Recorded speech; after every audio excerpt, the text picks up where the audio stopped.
Hello everyone, स्वागत है आप सभी का आज के इस लेक्चर में। सबको गुड इवनिंग। आज हम लोग क्लास 12 एनसीईआरटी का एक्सरसाइज 1.1 देखेंगे और आज के लेक्चर में हम लोग रिलेशन का फर्स्ट क्लास यानी 12th का मैथमेटिक्स का फर्स्ट चैप्टर का फर्स्ट क्लास देखेंगे हम लोग। और ये जो चैप्टर रिलेशन है क्लास 11 में रिलेशन था। आपने क्लास 11 में सेट पढ़े होंगे, फिर रिलेशन, फिर फंक्शन। तो ध्यान पूर्वक पढ़िएगा इस रिलेशन को, क्योंकि रिलेशन ही जा करके आगे फंक्शन बनता है कुछ सर्टेन कंडीशन पे। मैक्सिमम स्टूडेंट को इस चैप्टर में खासा समस्या उत्पन्न होता है, क्योंकि उनको कुछ कुछ टेक्निकल चीज पता नहीं रहता है और समझने की कोशिश नहीं करते। हल्का थ्योरेटिकल चीज है, समझने वाला चीज है, आसान है। थोड़ा सा ध्यान देंगे आपको समझ में आपको आ जाएगा। एग्जाम में आप अगर 11th के एग्जाम देखे होंगे या 12th के एग्जाम देखे होंगे तो रिलेशन का सवाल पूछता है कि प्रूफ कीजिए कि ये इक्विवेलेंस रिलेशन यानी रिफ्लेक्सिव सिमेट्रिक ट्रांजिटिव पे। तो ये सब चीज सवाल जेई मेंस तक में सवाल पूछता है टॉपिक पे। बहुत बहुत बहुत बहुत बहुत इंपॉर्टेंट टॉपिक है रिलेशन। तो सबसे पहले हम लोग स्टूडेंट्स रिलेशन को समझने के लिए सबसे पहले हम लोग समझेंगे कार्टेशियन प्रोडक्ट को, और कार्टेशियन प्रोडक्ट को समझने के लिए समझेंगे हम लोग सेट को। राइट, तो पहले हम लोग सेट को बारे में जानते हैं। सेट सभी लोग जान रहे हैं कि well defined collection of an object is called set. Set हम लोग क्या लिखते हैं, बड़ा अक्षर में, ठीक है। उसके बाद आता है हमारा कार्टेशियन प्रोडक्ट। देखिए रिलेशन को समझने के लिए पहला बात समझना होगा आपको कार्टेशियन प्रोडक्ट। तो कार्टेशियन प्रोडक्ट होता क्या है देख लीजिए, ए क्रॉस बी, इसका मतलब हो गया ए क्रॉस बी को बोलते हैं कार्टेशियन प्रोडक्ट। इसका मतलब होता है कि एलिमेंट का पेयर, क्या लेना, पेयर। ए कहां से आ रहा है, ए से आ रहा है, और बी कहां से आ रहा है, बी से आ रहा है। यही तो है, छोटा सा बात है। थोड़ा सा चीज देख लीजिए, यहां से समझिए इसको बात को कि हमारा ए हमारा क्या है, आर रिलेशन है, ई सेट ए है, ई सेट क्या है, बी, और ए के पेयर किससे बना देंगे, बी के साथ बना देंगे। ए के पेयर किससे बना देंगे, बी के साथ बना देंगे।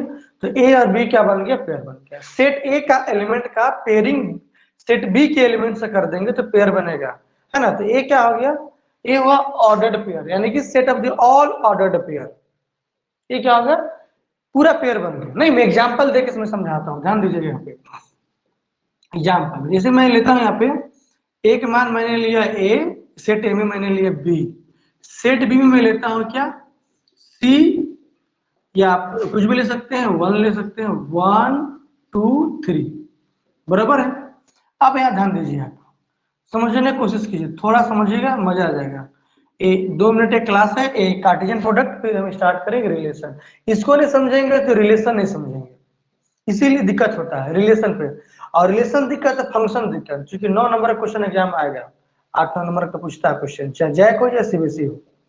तो यहाँ ध्यान देंगे, मैं लेता हूँ यहाँ पे एलिमेंट ए, मैं लेता हूँ एलिमेंट बी, यहाँ मैं लेता हूँ 1, यहाँ पे 2, यहाँ पे 3। अब आपको पेयरिंग करना है, ए का 1 के साथ, ए का 2 के साथ, ए का 3 के साथ, राइट। बी का 1 के साथ, बी का 2 के साथ, बी का 3 के साथ। तो ये क्या हो गया, हमारा पेयरिंग हो गया, राइट। तो मैं लिखता हूँ यहाँ पे, मैं लिखूंगा ए क्रॉस बी। तो what is A cross B, यानी कि set of the all possible ordered pair, यानी सेट और सेट बी का एलिमेंट का पेयरिंग करते हैं ना। एक ए का सेट का एलिमेंट का बी सेट के एलिमेंट से पेयर करना है। देख लीजिए, तो ए का पेयरिंग किससे हुआ, 1 के साथ, ए की पेयरिंग किसके साथ, 2 के साथ, ए की पेयरिंग किसके साथ, 3 के साथ, फिर बी की पेयरिंग 1 के साथ, फिर बी की पेयरिंग 2 के साथ, फिर बी की पेयरिंग 3 के साथ, right. This is the A cross B, right. अब आपको ए आपको मिला, this is the also the Cartesian product. बच्चा इस पर कंफ्यूज हो जाते हैं कि सर हम ए क्रॉस बी पढ़े थे, फिर ए क्रॉस ए। देखिए जहां बी वहां ए है, कोई दिक्कत नहीं, सेम रिजल्ट आएगा, कोई दिक्कत नहीं। जहां बी वहां ए रख दीजिए, A cross A means A comma B and set of all ordered pair. यहाँ पे ए भी ए से आ रहा है और बी भी किस पे आ रहा है, ए से आ रहा है, ठीक है। अब ध्यान दीजिए, यहाँ पे मैं यहाँ पे लेता हूँ ए बराबर, मैं लेता हूँ आपको ए और क्या लेता हूँ बी। आप क्या निकालना है, A cross B, A cross A. तो what is the possible order pair, ध्यान दीजिए इस पर। जैसे मान लीजिए कि ए हमारा सेट ए है, ए सेट बी की जगह में क्या लेता हूं, मैं ए लेता हूं। ए एरोडायग्राम, क्या बोलेंगे इसको, एरोडायग्राम के मदद। ध्यान दीजिए एलिमेंट ए यहाँ पे बी, तो बी का स्थान भी तो ए है। अगर इसको सीट यहाँ बी बोल लेते हैं, वहां पे 1 2 3 था, अब बी के स्थान पे क्या ए है, ए को 2 बार लिखेंगे, एक यहाँ पर भी यहाँ पर भी, और सेम काम करेंगे जैसा वहां पे किए थे, देख लीजिए। तो पेयरिंग करना, पेयरिंग इसका साथ इसका पेयर, इसके साथ इसका पेयरिंग, फिर इसका पेयरिंग, और फिर इसका पेयरिंग, राइट। तो ये क्या मुझे मिलेगा, ए कोमा ए, ठीक है, फिर ए कोमा बी, राइट, फिर बी कोमा ए, और ए बी कोमा कितना होगा बी, ये हो गया हमारा, ठीक है। अब मान लीजिए कि अब मुझे क्या डिफाइन करना है, रिलेशन डिफाइन करना, राइट। क्या डिफाइन करना है, रिलेशन। तो मैं बताता हूं कि एग्जाम्पल की मदद से कि रिलेशन क्या होता है, ठीक है।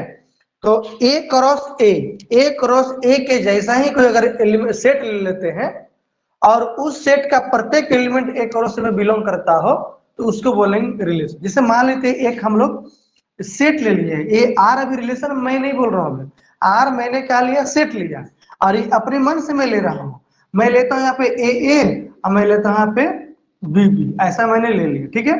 अब मैं कर रहा हूं कि अब चेक करेंगे कि ए क्रॉस ए यहाँ पर भी है, ए क्रॉस यहाँ पर भी है, बी क्रॉस सॉरी ए कोमा ए यहाँ पर भी है, ए कोमा ए यहाँ पर भी है, ए क्रॉस में है, बी कोमा बी आर में भी है, B comma B A cross A में भी है। इसका मतलब क्या हुआ, ध्यान देंगे, ए हुआ कि सेट आर का, यानी कि every element of set R belongs to A cross A, यानी कि क्या हो गया, यानी कि सेट आर का प्रत्येक एलिमेंट कहां बिलोंग कर गया, आर में, यानी कि आर क्या हो गया, subset of A cross A. बस ये तो करना है, यानी कि R is relation from A to A, या ऑन ए बोलेंगे, दोनों बात में से एक बात बोल सकते हैं, ऑन ए बात करेंगे या ए तो है। मतलब जो रिलेशन में आता है वो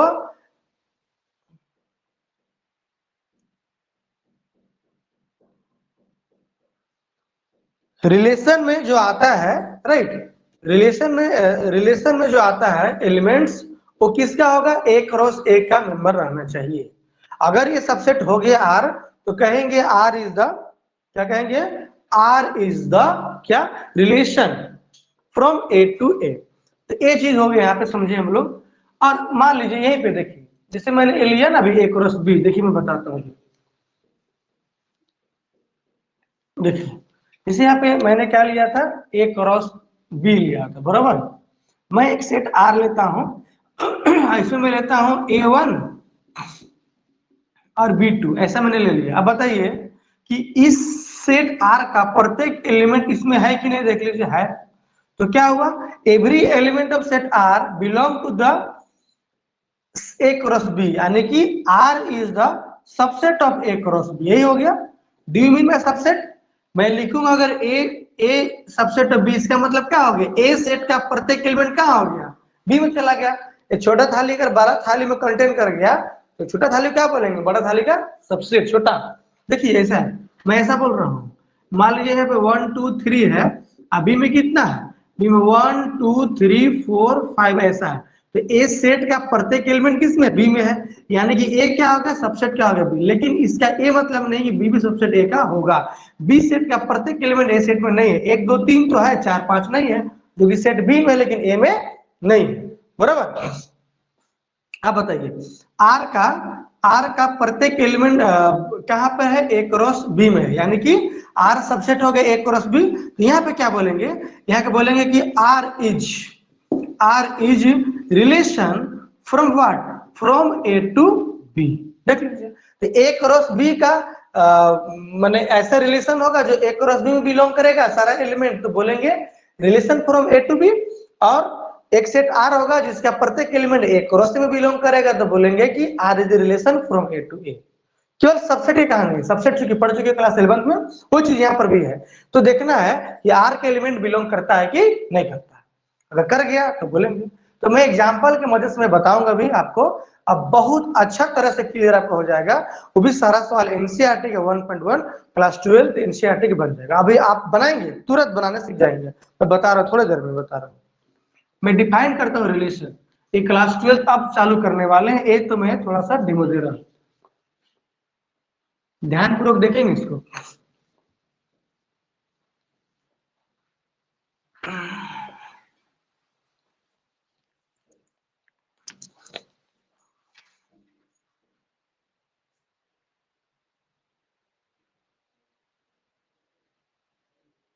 ध्यान दीजिए, एक बार में अभी अभी से मैं सिलेबस स्टार्ट कर रहा हूं। यहाँ से देखिए, यहां से मैं सिलेबस शुरू कर रहा हूं। किसका? क्लास 12 का। जैक और सीबीएसई दोनों के लिए एक ही पढ़ना है। ऐसा थोड़े है कि जैक बोर्ड वाला कम पड़ेगा, सीबीएसई ज्यादा पड़ेगा। नहीं, सिलेबस उतना ही है, बस क्वेश्चन पूछने का जो दायरा बढ़ जाता है सीबीएसई में, और जैक में जो दायरा है वो एनसीईआरटी बुक तक सीमित रह जाता है। लेकिन आपको चिंता नहीं करना है, पढ़ाएंगे दोनों बुक से। मैं आपके सामने मैं दोनों बुक बताता हूँ, 2-3 बुक। जैसे ए आपका हो गया आर डी शर्मा किताब, ठीक है, ये चमचमाता होकर आप देख रहे हैं, बहुत शानदार किताब है, A1 किताब है। इसका 3 सेट किताब का आता है, ठीक है। और एक किताब देख रहे होंगे, ये फिर आपका ये आर डी शर्मा, सॉरी माफ कीजिएगा, RS वाला किताब है, मोटी किताब। और एक एनसीईआरटी किताब आती है। तो आप अभी फिलहाल के लिए आप एनसीईआरटी किताब खरीदेंगे, कुछ दिन पढ़ लीजिए, उसके बाद आप बुक खरीदेंगे, नया नया किताब जो खरीदना आप खरीदेंगे। फिलहाल फिलहाल एनसीईआरटी। ये जो चैप्टर है हमारा रिलेशन और फंक्शन, है क्लास 11 का ही है, जो आपने पढ़ा है क्लास 11 में, ठीक है। 11 का ही बुक में आपको दिया होगा, देखेंगे। देखिए जैसे कि ए मेरे पास ए आर डी शर्मा की बुक है, देखेंगे ए आर डी शर्मा किताब है, देखेंगे इसमें आपको मिलेगा। ये चैप्टर नंबर देखिए, सेट और रिलेशन और देखिए फंक्शन, है ना। तो ये मैं जो अभी जो पढ़ाने जा रहा हूँ, ये ऑलरेडी आपने क्लास 11 में पढ़ लिया है, लेकिन मैं इसको रिवीजन कर रहा हूँ, एक तरह से इसको समझ सकते हैं, राइट। चलिए स्टार्ट करें हम लोग सिलेबस, 12 के सिलेबस।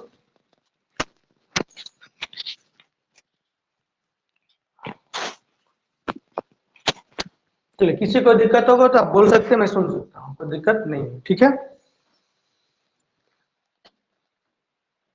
आपको मालूम नहीं होगा अभी जो वैकेंसी आने वाला है जॉब का, पर अभी आप लोग 11-12 में होंगे, जो बच्चे अभी आपके जो भैया लोग हैं, सीनियर भैया, जो कि 11-12 पास करके, बीएससी पास करके, बीएड करके या मास्टर्स पास करके जो चीज पढ़ते हो, वो चीज यही चीज उनको पढ़ा रहे हैं, जो अभी आपको पढ़ा रहे हैं, ठीक है। थोड़ा सा उनको डिटेल में पढ़ना पड़ता है, आप थोड़ा शॉर्ट में पढ़ेंगे, तो यही फर्क है। तो आइए स्टार्ट करते हैं। सबसे पहले हम लोग पढ़ेंगे relation definition from A to B. Relation A to B क्या चीज है? लिखेंगे लिखेंगे let A and B be the two, आप नोट करते जाएंगे इसको, two non empty, be two non empty sets. A and B be the two non-empty sets.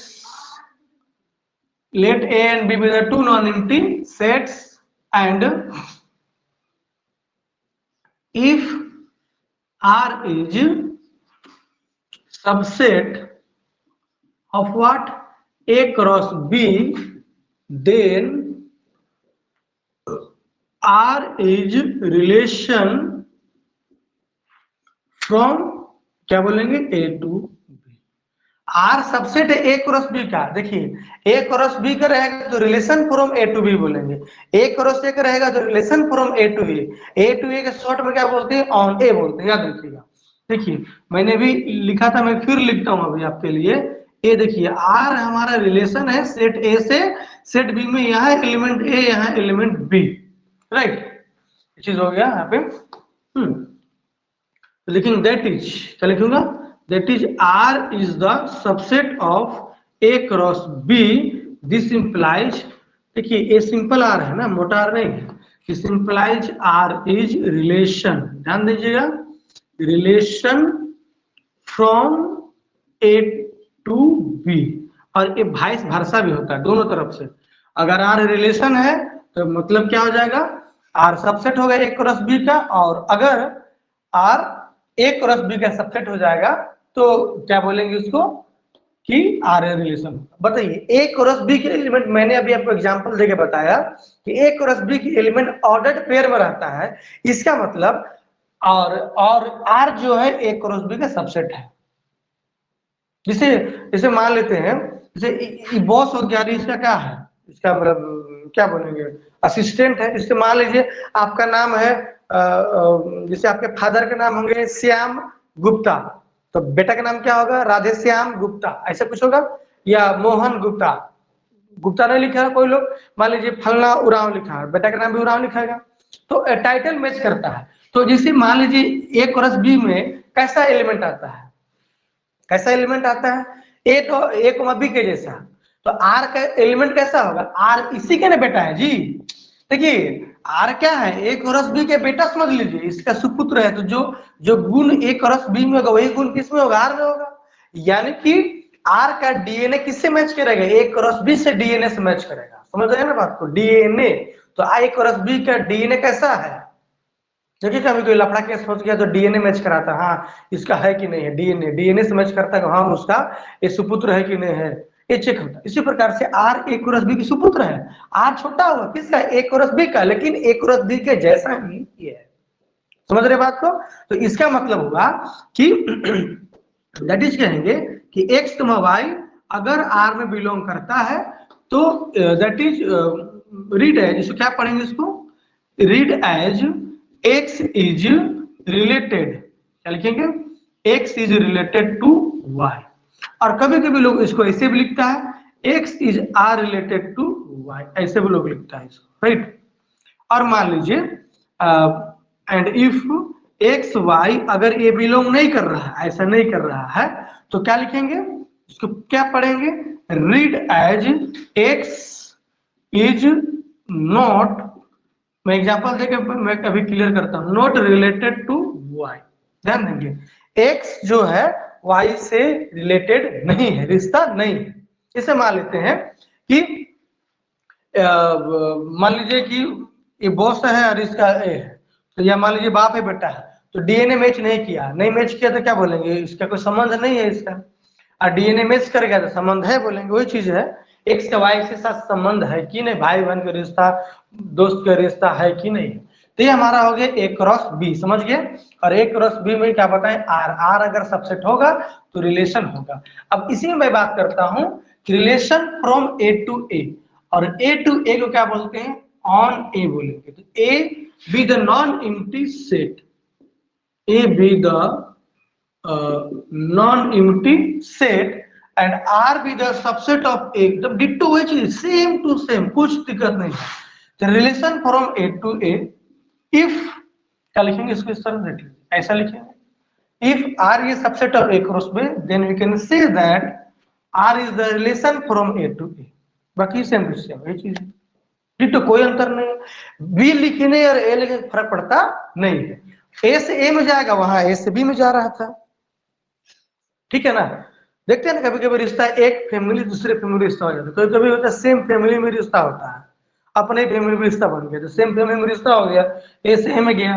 अब मैं बात करता हूं डोमेन और रेंज का, देखिए डोमेन और रेंज का ध्यान दीजिएगा, डोमेन फिर मैं एग्जांपल से बता रहा हूं, देखिए इसे समझिए बात को कि if R is the subset of A cross B, इसका मतलब हुआ कि R is रिलेशन, क्या हो गया, relation from A to B। A clear हो गया था, ये वाइस वर्सा भी है, क्या आपका वाइस वर्सा भी है।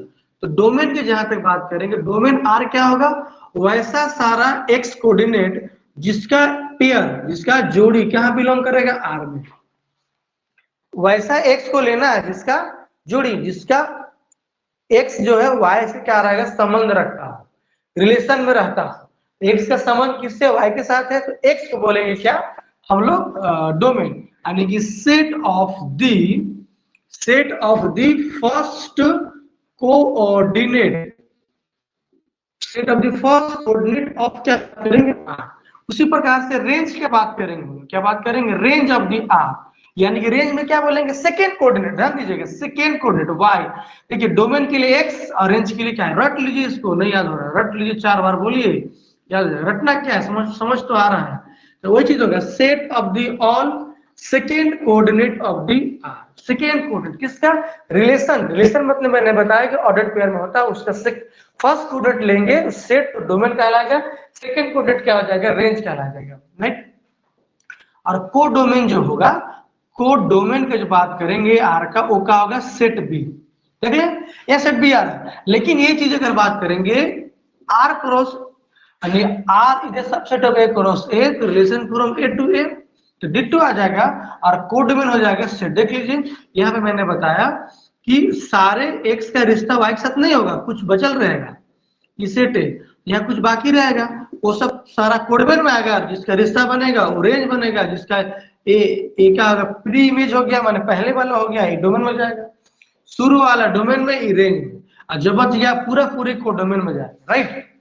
ये हो गया रिलेशन का सवाल, ठीक है। अब मैं इस पर एग्जांपल देके अभी तुरंत में बताता हूँ, ये बताने की कोशिश करता हूँ कि रिलेशन क्या है, देखिएगा मैं बता रहा हूँ, तुरंत मैं बताता हूँ, देखिए समझिएगा बात कभी।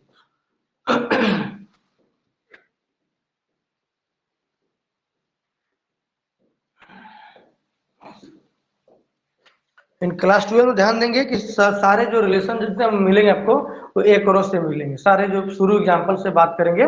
देखिए यहाँ पे मैंने क्या बताया, इसको थोड़ा ध्यान देंगे, थोड़ा सा ध्यान देंगे, आर इज अ रिलेशन, ध्यान दीजिएगा, मैंने क्या लिखा, ऑन ए, इसका मतलब क्या होता है, from A to A, from A to A, इसका मतलब हो गया कि आर जो है सबसेट होगा ए क्रॉस ए का, तो जो सेट हुआ ए क्या हुआ, सेट है, देखिए ए क्या है, सेट, और सेट का मतलब हो सकता है एन, ध्यान दीजिए एन हो जाएगा, सेट मतलब क्या हो जाएगा, क्यू हो सकता है, मतलब क्या होगा, रियल नंबर आर हो सकता है जेड होगा, ध्यान दीजिएगा ये चीज, एन मतलब यहाँ सेट ए मतलब हो गया एन होगा, जेड होगा, क्यू होगा, और क्या हो सकता है, और हो सकता है फाइनाइट सेट, देख लीजिए कोई किताब आपको नहीं मिलेगा लिखा हुआ एक्सप्लेन करके, सेट ए ऑन सेट है, बोलेगा relation defined on the set फलना फलना एन जेड क्यू, ऐसा रहेगा। फाइनाइट सेट मतलब 1 2 3 4 5, इसका मतलब एन मतलब 1 2 3 4 5 6 7 अप टू इन्फिनिटी, क्यू मतलब रेशनल नंबर, आर मतलब set of real number, Z मतलब इंटीजर, यानी +-1 +-2 इंक्लूडिंग 0, राइट। तो ये सब क्या होगा सेट में, मतलब आपको क्योंकि जेड बराबर क्यों लिखिएगा इतना लंबा चौड़ा, सिर्फ जेड लिख दिया, एन लिख दिया, क्यों लिखिएगा 1 2 3 4 5, बच्चा जान रहा है कि एन के मतलब 1 2 3 4 5 होता है। तो मैं सिंपल एग्जांपल में आपके सामने रख रहा हूँ, एग्जांपल ध्यान देंगे यहाँ पे, ए इक्वल टू मैंने ले लिया 1 2 3 4 5, ठीक है। अगर आप इसको एक रो से निकालेंगे तो आपका थोड़ा पसीना छूटेगा जरूर, यानी कि ए में 5 उधर 5 यानी 25 का एलिमेंट आएगा, जो कि हम लिखने वाले नहीं, आप लिखिएगा 1 के साथ 1, 1 के साथ 2, फिर 1 के साथ 3, 1 के साथ कितना होगा 4, 1 के साथ कितना होगा 5, फिर 2 चालू होगा 2 × 1 डॉट डॉट डॉट कितना होगा 5 × 5 तक होगा, राइट। ए हो गया आपका एक क्रॉस निकल गया। अब मैं बताता हूँ कि अ रिलेशन, ध्यान दीजिएगा मैं अपने मन से ले रहा हूं, a relation R defined, relation R defined by, relation R on A लिख लीजिएगा, आर ऑन ए, सेट कितना ए, डिफाइंड बाय, मैं लिखता हूं आर इज इक्वल टू, ध्यान दीजिएगा एक्स वाई, रिलेशन के मतलब ही होता है पेयर में लिखना, तो set of the ordered pair, set of the ordered pair, set मतलब कर, इसका मतलब सेट होता है, सेट मतलब करली ब्रैकेट, और ये क्या हो गया, इसका मतलब हो गया ऑर्डर्ड पेयर, याद रखिएगा ऑर्डर्ड पेयर, इसको पेयर बोलते हैं, ऑर्डर्ड पेयर, सेट हो गया, करली ब्रैकेट मतलब सेट, और इस आर मतलब रिलेशन, और इस आर मतलब रियल नंबर, मोटा रहेगा तो रियल नंबर, किताब में देखिएगा मोटा लिखा हुआ मिलेगा आपको, जहां की मैं लिखूंगा y बराबर, मैं लिखता हूं यहाँ पे x + 1, मैं ऐसा लिखता हूं, और मैं लिखता हूँ एक्स वाई कहाँ बिलोंग कर रहा है, सेट ए। ध्यान दीजिएगा, बढ़िया से ध्यान दीजिए यहाँ पे, ठीक है। उसका देखिए मैं मिटाता हूँ, ध्यान दीजिएगा कि सबसे पहले ध्यान देंगे कि x कहाँ बिलोंग कर रहा है, सेट ए में, y कहाँ बिलोंग कर रहा है, सेट ए में, ठीक है। तो इसका मतलब जो हो गया x बराबर कितना होगा, 1 2 3 4 5, ए हमारा हो गया 1 2 3 4 5 हो गया। तो इफ ध्यान दीजिएगा x इक्वल टू अगर 1 लेंगे, this implies y equal to x plus 1, यानी कि 1 प्लस 1, यानी कि x के मान कितना लिए 1, y के मान कितना आया, यहाँ पे देखिए 2 आया। अब ये 2 एक्सटेबल, ये 2 तो a में है, लेकिन क्या यह r के लिए वैलिड हो रहा है? देखिए पहले चेक कीजिए ये 2 a में आ रहा है कि नहीं आ रहा है, यस आ रहा है। अब बताइए यहाँ पे कि x y के मान कितना आ गया, x y के मान आपका 1, y के मान 2, और a पेयर कहाँ बिलोंग करेगा r में। जब ये चेक करना y a में है कि नहीं, तो देखिएगा x मान मैंने कितना ले लिया 2। अब क्वेश्चन क्या है, रिलेशन रिश्ता दिया, देखिए यही पे थोड़ा सवाल ट्विस्ट करता है। आपको y बराबर x प्लस 1 दिया, y बराबर x माइनस 1 दे सकता है, y बराबर x प्लस 2 दे सकता है, y बराबर x प्लस 5 जो कि एनसीईआरटी में दिया हुआ है, फिर y इक्वल टू x दे सकता है, y इक्वल टू 2x दे सकता है, y equal to 3x। NCERT पहला सवाल y बराबर 3x है, भैया ऐसे लिखा है वो, देखिए y माइनस 3x बराबर 0 कर दिया है, तो y बराबर कितना 3x ना होगा, यानी कि y का जो रिश्ता है वो x के 3 गुना है। तो रिश्ता ना बता रहा है, रिलेशनशिप बता रहा है कि y x में क्या संबंध है, तो y जो x का क्या है 3 गुना है, राइट। यहाँ पे रिश्ता बता रहा है कि y के मान x से 1 ज्यादा है। मैंने क्या कहा, इस तरह से बहुत सारे सवाल बना सकते हैं। y के मान x plus 1, x plus 2, x plus 3, x plus 4, x square, x cube, x power 4, या y के मान 2x 3x, ऐसे ले सकते हैं। एक मान जो मैंने लिया 1 2 3 4, आप 1 2 3 4 5 6 7 8 ले सकते हैं, 1 2 3 4 5 15 ले सकते हैं। आप एनसीईआरटी पहला सवाल खोजेंगे तो पहला सवाल क्या मिलेगा, a बराबर 1 2 3 4 14 तक दिया हुआ है, आप चेक कर लीजिएगा। आप दूसरा सवाल तीसरा सवाल खोजेंगे तो आपको इस तरह से मिलेगा, एन जेड क्यू मिल जाएगा आपको। तो मैंने क्या कहा था, मैंने कहा कि सेट जो बदलते रहे, सेट बदलेगा, हमेशा ये सेट बदलेगा, देख लीजिए ये सेट बदलेगा और हमेशा आपके रिलेशन का बदलेगा। ध्यान दीजिए, इसी रिश्ता को बदल देगा, बोलेगा नहीं y is the wife of the x। अब बताइए ये जो रिपल सिमेट्रिक ट्रांजिटिव है कि नहीं है, y is the son of the x, x is the son of the y, x is the brother of the y। ये कह सकते हैं कि लाइन L1 L2 का पेयर बोल देगा, और लाइन L1 L2 जो है ये पैरेलल दिया हुआ है। बताइए ये सवाल है सीबीएसई के सवाल है, जेक बोर्ड में सवाल आया हुआ है, चेक कीजिए कि रिफ्लेक्सिव सिमेट्रिक ट्रांजिटिव है कि नहीं, मैं बताऊंगा आपको, चिंता नहीं करना है। तो पहला एग्जांपल है, एग्जांपल का पहला सवाल एनसीईआरटी का है। देखिए तो यहाँ पे बात कर रहा है x मान कितना है यहाँ पर 2, ठीक है 2 रख दिए हैं, तो y इक्वल टू कितना आ गया 2 प्लस 1 कितना आ गया 3, 3 a में है कि नहीं, यस बॉस 3 a में है, यानी कि एक 2 और कोमा x मान कितना हो गया 2, y का मान 3, ये कहाँ बिलोंग कर रहा है r, बराबर। फिर x का मान कितना है आपका यहाँ पर 3, y का मान कितना है 3 प्लस 1 कितना आ गया 4, 4 जो also belong to set A, यानी कि 3,4 जो है वो कहाँ बिलोंग कर रहा है, सेट आर में। ध्यान दीजिए बॉस। अब लास्ट बारी है, x का मान कितना है 4, तो y की वैल्यू कितना हो जाएगा 4 प्लस 1, यानी कि ये कितना मुझे मिलेगा, ये 5 मिलेगा, और 5 बिलोंग टू सेट ए। तो यहाँ पे ध्यान दीजिए कि 4 और 5 ये कहाँ बिलोंग करेगा, रिलेशन आर में। अब लास्ट है 5, x के मान 5, माफ कीजिएगा x के मान कितना ले लिए 5, y कितना मिलेगा 5 प्लस 1। ये पहला सवाल एनसीईआरटी का, सॉरी ये सेकंड थर्ड नंबर पर सवाल होगा। कितना मिलेगा 6, 6 कहाँ बिलोंग ए में, किया नहीं किया देख लीजिए। मैंने यहाँ क्वेश्चन समझिए ये क्या है, ये कंडीशन दिया कि x और y ए में होना चाहिए, तो ये y जो है y के मान 6 आया, क्या 6 ए में है, नहीं बिलोंग नहीं करेगा। इसका मतलब रिश्ता x के रिश्ता y के साथ नहीं है, यानी कि 5 की रिश्ता 6 के साथ नहीं है। 5 6 जो है 5 से एक बड़ा है, लेकिन एक कंडीशन सेटिस्फाई नहीं कि सेट छोटा हो गया हमारा। तो आर में कौन कौन आया देख लीजिए, आर में 3 चीज आया है, गौर कर रहे हैं आप लोग?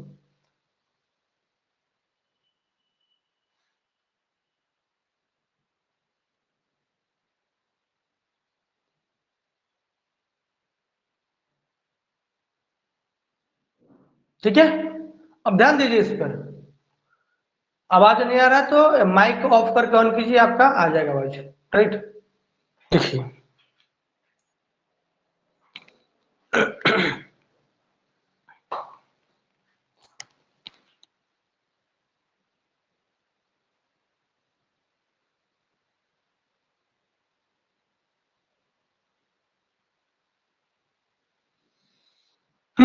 तो ए है, मुझे आर का मान क्या मिला? देखिए मैं आर का मान बताता हूँ। देख लीजिए आर का वैल्यू कितना मुझे मिला। ये आर का जो वैल्यू मुझे मिला, एक्स का मान कितना था? दो, एक रखे, सॉरी यार एक रखे, ठीक है, एक रखे कितना मिला आपको? दो मिला। दो रखे कितना मिला? तीन। मुजबानी बना रहे हैं, एक ज्यादा था ना। तीन रखे कितना मिलेगा? चार। चार रखे कितना मिला? पांच। पांच रखे छह, मिल में नहीं किया। आप बताइए इस आर का प्रत्येक एलिमेंट इसमें है कि नहीं? रिलेशन हुआ ना भाई, देख लीजिए, वेरीफाई कर रहे हैं आपके सामने, जबरदस्ती वाला बात नहीं है कि आर का प्रत्येक एलिमेंट ए क्रॉस ए में है कि नहीं। देख लीजिए, है ना भाई? एक नहीं बोला सवाल में, मैंने खुद से निकाला है। इसका मतलब क्लियर हो गया कि ये आर जो है रिलेशन, सही बात है, ये है सेट ए में। अब इसका बारी आता है डोमेन और रेंज का। किसके बारी आएगा? डोमेन और रेंज का बारी आएगा। तो डोमेन रेंज निकालिए यहाँ पे। तो डोमेन ऑफ आर मैंने क्या बताया था कि x such that x y belong to set आ आर। मतलब पहला कोऑर्डिनेट लेना है आर का, सेट जो पेयर है उसका क्या लेना है? First coordinate. तो फर्स्ट कोऑर्डिनेट क्या है बताइए? यहाँ पे 1, यहाँ पे 2, यहाँ पे 3, यहाँ पे 4। फिर बात करेंगे रेंज का, रेंज ऑफ द आर। तो क्या लेना है? Second coordinate x y belongs to R. ए सेकेंड कोऑर्डिनेट कितना हो जाएगा बताइए? सेकेंड कोऑर्डिनेट देखिए, ए हमारा second coordinate, second second second, तो कितना हो जाएगा? 2, 3, 4 और 5। ये हो गया हमारे पास सेकेंड कोऑर्डिनेट। ठीक है, बराबर। और कोडोमेन तो होता है सेट ए पूरा यानी सेकेंड सेट, यानी कि ए पूरा हो जाएगा 1 2, छोड़ दी, ए लिख दीजिए इस तरह से। अब क्वेश्चन जो आपको है उसमें दिया हुआ है क्वेश्चन में कि भाई क्वेश्चन को प्रूव कीजिए कि रिफ्लेक्सिव है, साइमेट्रिक है और ट्रांजिटिव है। ठीक है, तो वो मैं अभी तक नहीं बताया, मैं बताऊंगा, फिर उसको चर्चा करेंगे, क्योंकि वो लंबा है, समझने वाला है, उसको चर्चा करेंगे नेक्स्ट क्लास में। अभी थोड़ा सा टाइप्स ऑफ रिलेशन में दो चीज बताते हैं आपको हम। टाइप्स ऑफ रिलेशन में दो चीज बता दे रहे हैं आपको। टाइप्स ऑफ रिलेशन में दो चीज, पहला मैं बताता हूं आपको, एक number empty relation. Empty relation, ध्यान देंगे क्या होगा इम्प्टी रिलेशन बताइए? कि if five, if R equal to, मैं क्या लेता हूँ? फाइव ले लेता हूँ। फाइव मतलब आर में कुछ आए नहीं, और हम जानते हैं कि five is the subset of the every set, यानी कि five is the subset of A cross A. Right, इसका मतलब क्या हो गया? इसका मतलब R is a empty relation. Empty, R में कोई रिश्ता है नहीं। ठीक है, दूसरा मैं बात करता हूं यूनिवर्सल रिलेशन। यूनिवर्सल रिलेशन की बात करेंगे। राइट, तो ये मैं लिखूंगा if R is equal to A cross A, और जानते हैं कि A cross A subset of the A cross A होता है, यानी कि R is a relation, R is a relation from A to A. क्या बात करेंगे? R is a relation from A to A, यानी कि आर इज कह सकते हैं, R is a universal relation बोलिए, यूनिवर्सल रिलेशन। अगर पूरा पूरी हो जाएगा, देखिए हम लोग क्या लिखते हैं? ए क्रॉस ए के सबसेट, और आर का मतलब पूरा पूरी ए क्रॉस ए ले लेंगे तो क्या हो जाएगा? है पूरा हो गया आपका। ठीक है, चलिए नेक्स्ट क्लास में बात करेंगे, हम लोग बात करेंगे स्पेशल टाइप ऑफ रिलेशन, बात करेंगे रिफ्लेक्सिव का, क्या बात करेंगे, फिर बात करेंगे सिमेट्रिक का, फिर बात करेंगे एंटी सिमेट्रिक का, जो कि किताब ने दिया, मैं बताऊंगा आपको एंटी सिमेट्रिक का। और तीसरा बात करेंगे ट्रांजिटिव का। तीनों रिफ्लेक्सिव, सिमेट्रिक, ट्रांजिटिव अगर तीनों हो गया तो रिलेशन क्या होता है, इक्विवेलेंस रिलेशन होता है। ये प्रूव करना है, एग्जाम में आ सकता है आपको। ठीक है, थैंक यू, जय हिंद।